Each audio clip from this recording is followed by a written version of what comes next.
অভিষেক বন্দ্যোপাধ্যায় সেবাশ্রয় নিয়ে এবার নতুন অভিযোগ দায়ের হলো। নতুন অভিযোগ দায়ের বিজেপি নেতা অভিজিৎ দাস ববির। আপনারা জানেন, অভিষেক বন্দ্যোপাধ্যায় তার সময়ে যে সেবাশ্রয় প্রকল্প চলতো সেখানে চিকিৎসা পরিষেবা দেওয়া নিয়ে একাধিক অভিযোগ সামনে এসেছে।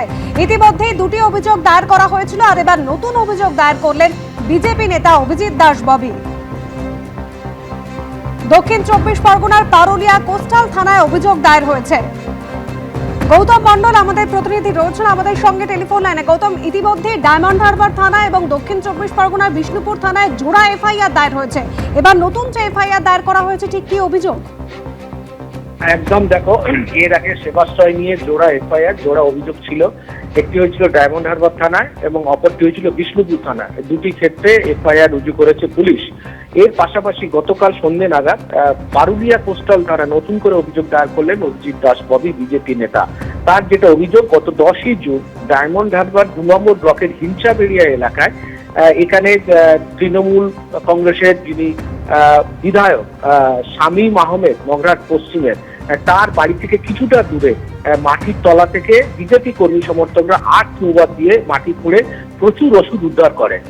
সেইগুলো সেবাশ্রয় ক্যাম্পের জন্য এই ওষুধগুলো ব্যবহার করা হয়েছিল, এমনটাই অভিযোগ বিজেপি নেতা।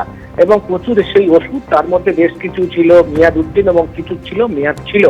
এবং প্রচুর ওষুধ উদ্ধার করার পর পারুলিয়া কোস্টাল থানার পুলিশ এবং স্থানীয় ব্লক প্রশাসনের নজরে আনেন বিজেপি কর্মী সমর্থকরা। তারা ঘটনাস্থল থেকে এসে বেশ কিছু ওষুধের নমুনা সংগ্রহ করে।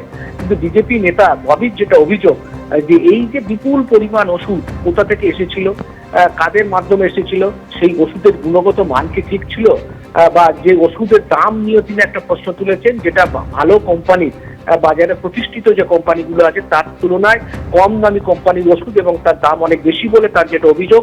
সব মিলিয়ে বলা যেতে পারে জোড়া এফআইআর এর পর এবার নতুন 3টে অভিযোগ দায়ের হলো ডায়মন্ড হারবার পুলিশ জেলায়। এবং এই অভিযোগে প্রধান অ্যাকিউজড করা হয়েছে তৃণমূলের সাংসদ, ডায়মন্ড হারবারের সাংসদ অভিষেক বন্দ্যোপাধ্যায়, তার আত্মসহায়ক শোভিত রায়, ফলতার তৃণমূল নেতা, ধৃত তৃণমূল নেতা জাহাঙ্গীর খান, এছাড়া রয়েছে শামীম আহমেদ মগরাট পশ্চিমের বর্তমান বিধায়ক, এছাড়া রয়েছেন আরো তৃণমূল যারা নেতৃত্ব, তাদের বিরুদ্ধে অভিযোগ রয়েছে। এছাড়া তৎকালীন যিনি ডিএম ছিলেন সুমিত গুপ্তা এবং স্বাস্থ্যকর্তাদের বিরুদ্ধে এই অভিযোগ দায়ের করা হয়েছে।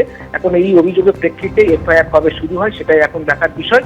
কিন্তু বলা যেতে পারে 3টে এফআইআর হলো সেবাশ্রয় প্রকল্প নিয়ে, এবং সেবাশ্রয় প্রকল্প নিয়ে ইতিমধ্যে একাধিক বিতর্ক সামনে এসেছে, যেখানে সাধারণ রোগী যারা যেতেন তারাও মুখ খুলেছেন।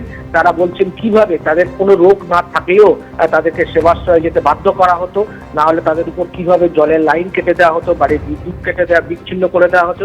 সব মিলিয়ে বলা যেতে পারে সেবাশ্রয় 1 এবং 2 দুটো হয়েছিল, দুবার হয়েছিল, দুটো পর্বে। সেই দুটো পর্বে নিয়ে একের পর এক কিন্তু অভিযোগ সামনে আসছে, এবং একের পর অভিযোগ সামনে আসার পর আইনগতভাবে একেবারে বিজেপি তার বিরুদ্ধে, অভিষেক ব্যানার্জির বিরুদ্ধে অভিযোগ দায়ের করলেন, এবং পাশাপাশি দুটো এফআইআর হলো, এটা 3য় অভিযোগ দায়ের হলো। ধন্যবাদ গৌতম। ছবিটা একবার দেখুন, মাটি খুঁড়ে প্রচুর ওষুধ উদ্ধার হয়েছে। এবিপি আনন্দ, এগিয়ে থাকে, এগিয়ে রাখে।